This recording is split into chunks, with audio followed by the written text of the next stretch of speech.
नमस्कार, मैं धर्मेंद्र कुमार प्रगति क्लासेस के YouTube चैनल में सभी का बहुत बहुत स्वागत। बात करेंगे वायुमंडल की प्रमुख गैसें और उनका द्रव्यमान प्रतिशत। ठीक है, यूनिट ट्रिक के माध्यम से इस टॉपिक को हम सॉल्व करेंगे। तो देख लेते हैं वायुमंडल में कौन कौन सी गैसें पाई जाती हैं। तो सबसे पहले है नाइट्रोजन।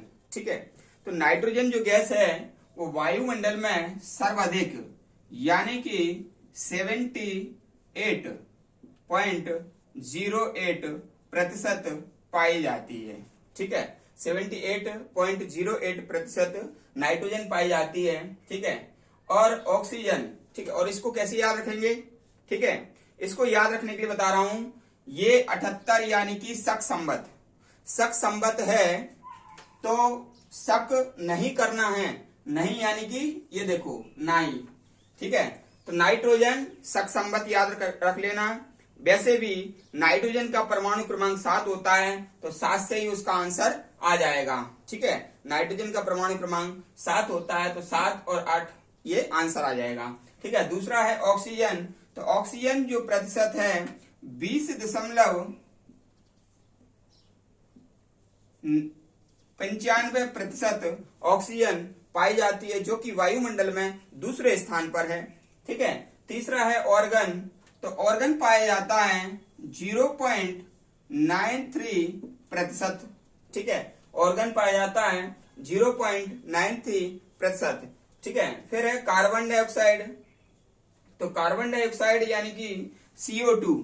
ठीक है, ये 0.03% पाया जाता है। ठीक है, वैसे भी कार्बन है, कार्बन यानी कि CO2 है, तो C का मतलब कितना होता है? ABC। C माने 3, तो ये 3 आ जाएगा इसका आंसर। ठीक है, फिर है नियोन। नियोन को हम ऐसे याद कर सकते हैं, नियोन को याद कर सकते हैं कि नियोन में 3 आ रहे हैं वर्ण, तो 3 तो 0 आ जाएंगे, ये 3 0 लगा दिया हमने। ठीक है, फिर नियोन यानी कि 9, नी माने 9, और 9 का दुगना होता है 18, तो यहाँ पर 18 लिख देंगे। ठीक है, और यहाँ पर लगा देंगे दशमलव। तो नियोन का ये जो प्रतिशत है वायुमंडल में 0.0018% इसका होता है। ठीक है, यूनिट ट्रिक के माध्यम से आपको बता रहा हूं, तो बिल्कुल ध्यान से देखिएगा और आसानी से याद हो जाएगा। क्रिप्टॉन। क्रिप्टॉन यानी कि आप याद रख लेना कृपा। ठीक है, और कृपा हम कहते हैं कि एक कृपा कर दीजिए, तो एक यानी कि 41। ठीक है, इसमें कितना याद रखना है? इसको हमको 41 याद रखना है, और 41 यानी कि जो पहला वाला जो अंक है उसका मतलब ये 4 0। ठीक है ना, 1 2 3 4, और फिर 1 लिखना है। ठीक है ना, और फिर यहाँ पर दशमलव लगा देना है, तो ये होता है कृपा 1 माने 41। तो 41 यानी कि ये 4 0 लगाएंगे, फिर 1 लगाएंगे, दशमलव लगा देंगे, तो इसको फिर हटा देंगे, और ये हमारा क्रिप्टॉन का क्या आ जाएगा? ये क्रिप्टॉन का आ जाएगा प्रतिशत। ठीक है, कैसे किया? ठीक है, समझ में आ गया होगा। फिर है हीलियम। ठीक है, हीलियम में कितने वर्ण आ रहे हैं? 4 वर्ण आ रहे हैं, तो यहाँ पर लिख देंगे 4 0 पहले तो। ठीक है, फिर हीलियम में E आ रहा है। ठीक है, तो E का मतलब होता है 5, है ना, ABCDE। E माने 5 होता है, तो यहाँ पर लिख देंगे हम 5, तो यहाँ पर दशमलव लगा दिया, तो ये हीलियम का प्रतिशत आ गया 0.005। ठीक है, ये आप ध्यान रख लेना। सारी जो यूनिट ट्रिक के माध्यम से बता रहा हूं अच्छे से याद करना। फिर है हाइड्रोजन। ठीक है, तो हाइड्रोजन में H का मतलब कितना होता है? 1, है ना, 1 होता है परमाणु क्रमांक, और ये 2, तो कितना आ रहा है? 3 आ रहे हैं, तो 3 0 लगा दिया। और फिर हाइड्रोजन का कितना होता है? 1। ठीक है ना, तो ये अपना आ गया 0.001। ठीक है, फिर जीनोन है। ठीक है, तो जीनोन का याद रख लेना 68। जीनोन का कितना याद रखें? 68 यानी कि 6 बिंदी लगाना है, यानी कि 0 लगाना है 6, तो ये 6 0 लगा देंगे, फिर बाद में 8 लिख देंगे। ठीक है, तो ये यहाँ पर दशमलव लगा देंगे, तो 0.00008 ये जीनोन का होता है। और ओजोन का 61 याद करेंगे।